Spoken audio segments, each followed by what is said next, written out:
Maintenant, je vais vous parler des trois pièges, ou ce que j'appelle moi les fausses affirmations. Je le dis comme ça parce que pour moi, quand j'entends ça, j'hallucine. Ce que j'appelle moi les trois fausses affirmations que vous allez forcément entendre d'un professionnel d'entrepreneuriat ou de quelqu'un qui a entendu quelqu'un d'autre, ou c'est juste des informations qui circulent sans fondement. Mais moi, je suis là pour expliquer le vrai du faux, pour te dire pourquoi, pour quelle raison. Je ne vais pas juste te dire, ah oui, ça c'est bien parce que moi je te dis que c'est bien. Non, je vais t'expliquer pourquoi. Les trois choses, je vais commencer par la première. Il y en a qui disent, ah oui, mais tu sais, une micro-entreprise, tu as un seuil à ne pas dépasser. Oui, ils ont raison. Je dis pas le contraire. Oui, ils ont raison. Tu as un seuil de 77 700 euros de chiffre d'affaires à ne pas dépasser pour rester sur le régime micro-social de la micro-entreprise. Mais il faut savoir que l'institution qui regarde le dépassement s'appelle l'URSSAF parce que tu vas déclarer ton chiffre d'affaires à l'URSSAF. L'URSSAF ne regarde pas le chiffre d'affaires au mois de dépassement. Pas du tout. L'URSSAF regarde les chiffres d'affaires de tout le monde le 31 décembre, en fin d'année. D'accord? Et la question qui se pose, est-ce que tu dépasses ou est-ce que tu ne dépasses pas le seuil? Si tu ne dépasses pas le seuil, tu vas rester sur le régime microsocial de la micro-entreprise et là, tout va bien. Si tu dépasses le seuil, sache que l'URSSAF te donne une tolérance de 2 ans. Ça veut dire, tu peux dépasser la première année, tu peux dépasser la deuxième année, et c'est la troisième année, il se passera quelque chose si jamais tu fais rien. Ce quelque chose, il n'y a rien de grave. En fait, c'est ça le problème, en fait. Quand on dit ça, c'est comme si on le rend vraiment quelque chose de grave. Il n'y a rien de grave. L'URSSAF va se rendre compte que tu as dépassé le seuil 2 années de suite. Il va te sortir de régime microsocial et il va te mettre sur le régime de l'entreprise individuelle. Sachez que la micro-entreprise, c'est une entreprise individuelle sous le régime microsocial. Donc, en soi, il n'y a rien de grave. Mais avant que l'URSSAF te passe de régime microsocial à l'entreprise individuelle, moi, ce que je conseille, c'est de fermer la micro-entreprise avant la fin de la deuxième année pour deux raisons. La première, c'est pour choisir la forme juridique qu'on veut. Parce que pour moi, la suite logique de la micro-entreprise, c'est l'entreprise morale. C'est une SAS, c'est une SARL, c'est une SA. Ça dépendra de ton besoin, ça dépendra de ce que tu veux mettre en place. Ça dépendra de ton métier, ça dépendra de tes investissements, ça dépend de beaucoup de choses. Le conseil que je donne dans ce cas-là, quand vous avez fait 2 ans et que vous décidez de fermer la micro-entreprise pour choisir la forme juridique la plus adaptée, le conseil que je donne, c'est ce que j'ai fait pour moi, c'est de consulter un juriste. Pas un avocat, un juriste, de préférence un juriste qui travaille dans un cabinet comptable, parce que lui, il va prendre deux informations en compte. La première, il va te demander c'est quoi la constitution de ton foyer et c'est quoi les revenus de ton foyer pour comprendre sur quelle base il va se lancer pour te proposer le plan, qu'est-ce qu'il va prendre en compte au début. Parce que comme je vous ai dit tout à l'heure, un célibataire, et c'est lui qui a des revenus, c'est pas comme quelqu'un qui est marié et sa femme ne travaille pas avec 3 enfants, et c'est pas comme quelqu'un marié et les deux parents travaillent avec un enfant, c'est pas la même chose. La deuxième information qu'il va prendre en compte, c'est ton besoin. Toi, qu'est-ce que tu veux? Est-ce que toi, ton intention, c'est d'avoir des revenus tous les mois? Est-ce que toi, ton intention, c'est d'optimiser ton chiffre d'affaires de la société morale pour toucher des dividendes optimisés? Ou est-ce que ton intention, c'est de mettre en place des investissements à travers la société morale que tu vas ouvrir? Et à partir de là, il va te donner le plan exact de ce que tu dois faire et comment tu vas le faire, de quelle façon, et ainsi de suite. Sachez que moi, c'est ce que j'ai fait. Moi, j'ai consulté 2 juristes. Pas un, 2. Donc, si vous voulez que je vous conseille un juriste, juste écrivez-moi. Je peux vous recommander un que je connais très bien, qui peut vous parler d'une manière franche.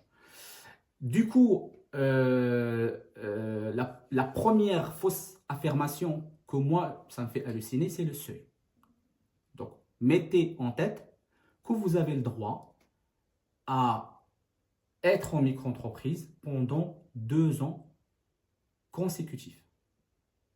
Par contre, faites attention parce que les 2 ans, si vous ouvrez la micro-entreprise en début d'année, si vous ouvrez la micro-entreprise en début d'année, vous avez 77 700 à ne pas dépasser de janvier à décembre. Par contre, si vous ouvrez votre micro-entreprise au milieu d'année, par exemple au mois de juin, là, vous n'avez plus 77 700, vous n'avez que la moitié. 37 000 et quelques à ne pas dépasser entre juin et décembre. Si vous ouvrez votre micro-entreprise en octobre, là, vous n'avez que le 1/4, à savoir 19 000. Maintenant, je pars du principe que ceux qui veulent faire ça sont majoritairement des freelances, et on sait tous qu'en étant freelance, on fait la prestation, on fait la facture à la fin du mois, et on est payé qu'après un certain délai, les délais de paiement. Des fois, ça peut être 30 jours, des fois, ça peut être 60, des fois, ça peut être 45 jours. Donc, si on commence en octobre, donc on va faire notre première facture fin octobre. Si on est à 60 jours, on ne peut espérer d'être payé que fin décembre. Ça marche? Ou, si les délais de paiement sont de 30 jours, on va être payé notre première facture fin novembre et notre deuxième facture fin décembre. Ça, c'est très, très important. Ce qu'il faut compter dans une micro-entreprise, ce n'est pas les factures envoyées. Ce n'est pas le chiffre d'affaires facturé. C'est le chiffre d'affaires reçu, encaissé. C'est quand est-ce que vous recevez l'argent chez vous. C'est ça l'argent que vous devez déclarer à l'URSSAF. Et c'est ça l'argent qui rentre en compte dans le seuil de la micro-entreprise. Du coup, si vous ouvrez en octobre, et si ce que vous allez recevoir en novembre et ce que vous allez recevoir en décembre ne dépasse pas 19 250, si mes calculs sont bons, c'est le 1/4 de 77 700, vous pouvez rester sous le régime micro-entreprise pendant de octobre jusqu'à décembre, vous ne dépassez pas le seuil. De janvier à décembre de l'année suivante, vous dépasserez le seuil. Et de janvier à décembre de la prochaine année, parce que c'est là où vous allez dépasser le seuil 2 fois de suite. Ça marche? Donc, à prendre en compte quand est-ce que vous ouvrez la micro-entreprise. Si vous ouvrez la micro-entreprise au mois de juin, dans ce cas-là, je ne crois pas que vous pouvez faire cette... parce que même avec les délais de paiement, je crois que vous allez dépasser en fait le seuil de juin à décembre. Donc, faites attention par rapport à ça. Et quand je dis vous pouvez rester 2 ans de suite, 2 ans complets, moi je pars du principe que vous ouvrez au mois de janvier. Mais ce n'est pas grave, hein. Si vous ouvrez au mois de juin, vous allez profiter de la micro-entreprise pendant 1 an et demi. C'est déjà pas mal. Ça marche? C'est déjà pas mal. Si vous ouvrez en avril, vous allez profiter de la micro-entreprise pendant 2 ans, moins 3 mois. C'est déjà pas mal. Le plus important, c'est de se lancer. Parce que si vous attendez le janvier, en attendant, bah, tu fais ton travail en tant que salarié. Donc, tu es en train de perdre de l'argent. Donc, moi, je pars du principe, si tu veux faire quelque chose, tu le fais. Il faut se lancer.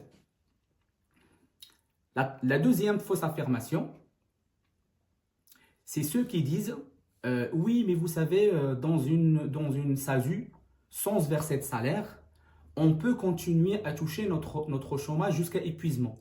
Dans une micro-entreprise, on ne peut toucher que les 60% de l'ARS. Je dis oui, oui, mais il vous manque une information très importante. L'information très importante, c'est que vous allez recevoir 60% sous forme d'ARS, mais les 40% restants, ils ne sont pas perdus. Et restent dans le compteur de France Travail. La seule condition de les récupérer, c'est de fermer la micro-entreprise. Et de toutes les façons, ça tombe bien, parce que la micro-entreprise, tu ne peux la garder au maximum que 2 ans. Donc, en fermant la micro-entreprise avant la fin des 2 ans ou avant le dépassement de seuil, vous allez fermer la micro-entreprise, vous allez donner l'attestation de radiation à France Travail et vous, que vous n'avez pas dépassé 3 ans, vous allez réouvrir votre chômage pour recevoir les 40% restants sous forme de chômage tous les mois. Les 40% de 1 an et demi, c'est à peu près 6 mois. Donc, vous allez recevoir 6 mois de chômage tous les mois. Et si derrière, vous ouvrez une SAS sans verser de salaire, vous pouvez continuer à toucher votre chômage jusqu'à épuisement. Et comme ça, vous allez récupérer 60% au début et 40% à la fin. 60 plus 40, c'est 100%. C'est ce que tu allais recevoir si jamais tu as ouvert une SASU dès le début. C'est exactement le même scénario. La troisième fausse affirmation, et c'est celle-là qui me fait plus grincer les dents, c'est qu'on dit, oui, mais tu sais, dans une SASU, on peut sortir les charges pour bien optimiser notre revenu ou pour bien optimiser notre bénéfice. Parce qu'on part du principe que dans une SASU, par exemple, on est imposé sur le bénéfice. Le bénéfice, c'est le chiffre d'affaires moins les charges. Donc, plus on sort de charges, plus on diminue le bénéfice. Moins on paye d'impôts, que ce soit l'IR, que ce soit l'IS, que ce soit la flat tax. D'accord? Et ils disent de l'autre côté, oui, mais la micro-entreprise, sache que tu ne peux pas sortir les charges. Donc, si je m'arrête là, je donne raison à ces gens-là. Mais moi, mon objectif, c'est de vous expliquer le vrai du faux. Ça marche? Et j'ai envie de vous poser une question. Vous allez tous répondre en disant avec vous-même, ah oui, c'est vrai, c'est ça. À votre avis, ça sert à quoi de sortir les charges? C'est quoi l'objectif de ce... En fait, qu'est-ce qu'on gagne en sortant les charges? Oui, non.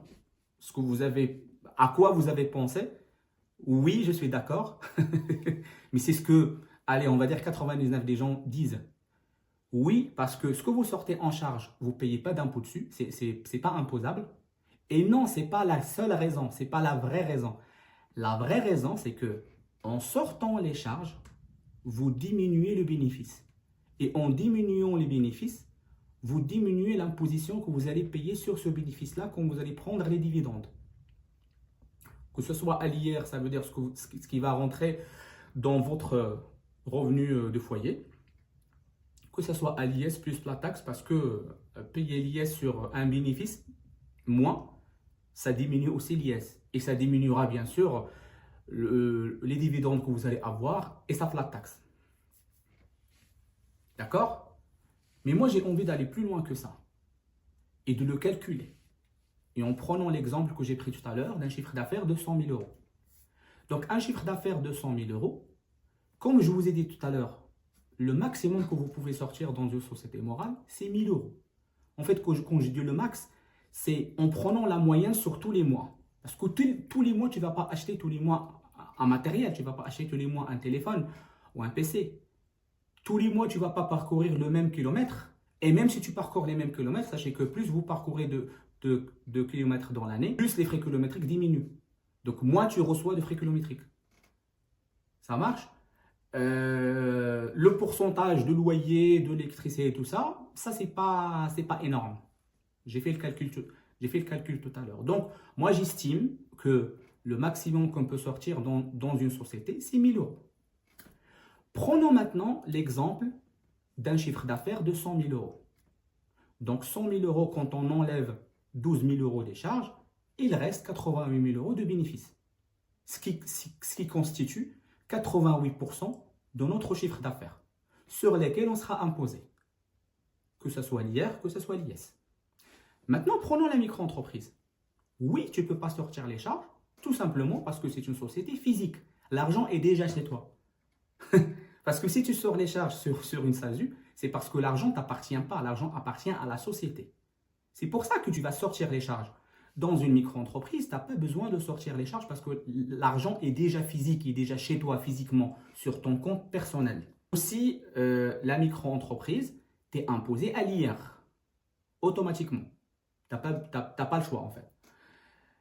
L'institution fiscale, puisqu'ils savent que la micro-entreprise, c'est une entreprise physique, et ils savent que l'argent que tu vas recevoir, c'est un argent physique. Par contre, ils savent aussi que les gens qui ouvrent des micro-entreprises sont aussi les artisans, le peintre, le plombier, l'électricien, le boulanger, le coiffeur. Et ces gens-là, ils ont besoin de sortir l'argent. Ils ont besoin de payer des charges. Parce qu'ils achètent le matériel, ils achètent la matière première, ils louent un local peut-être. Plein de trucs. Donc, pour ne pas les dévaloriser et pour ne pas diminuer leurs revenus, l'institution fiscale a mis un abattement de 34%. Ça veut dire que dans une micro-entreprise, tu ne seras pas imposé sur 100% de ton chiffre d'affaires. Tu ne seras imposé que sur 66% de ton chiffre d'affaires en sortant les 34% d'abattement. Parce qu'ils considèrent 34% comme des charges. C'est 34% de ton chiffre d'affaires, c'est un montant sur lequel tu n'es pas imposable. Donc, il reste 66%. Qu'est-ce que tu préfères? Être imposé à 66% ou être imposé sur 88% plutôt, ce qui correspond à 80 000 euros. Je voulais choisir, hein, parce que moi, le choix est vite fait. Moi, je préfère être imposé sur 66% de mon chiffre d'affaires avec la micro-entreprise. Et vu que le foyer fiscal ne changera pas, parce que c'est la même personne, parce que rappelez-vous ce que j'ai dit tout à l'heure, l'impôt sur le revenu est basé sur deux choses. La constitution du foyer et les revenus du foyer. La constitution du foyer dans ce cas-là est la même, parce que c'est le même foyer, soit il travaille en SASU, soit il travaille avec une micro-entreprise. Avec l'abattement, ce même foyer-là rentrera un revenu, soit avec une micro-entreprise, soit avec une SASU. La micro-entreprise, il sera imposé sur 66%. La SASU sera imposée sur 88%. Je pars du principe que votre chiffre d'affaires est de 100 000 euros, sachant que les charges, ils vont tourner autour de 1 000 euros et ne seront jamais plus que ça.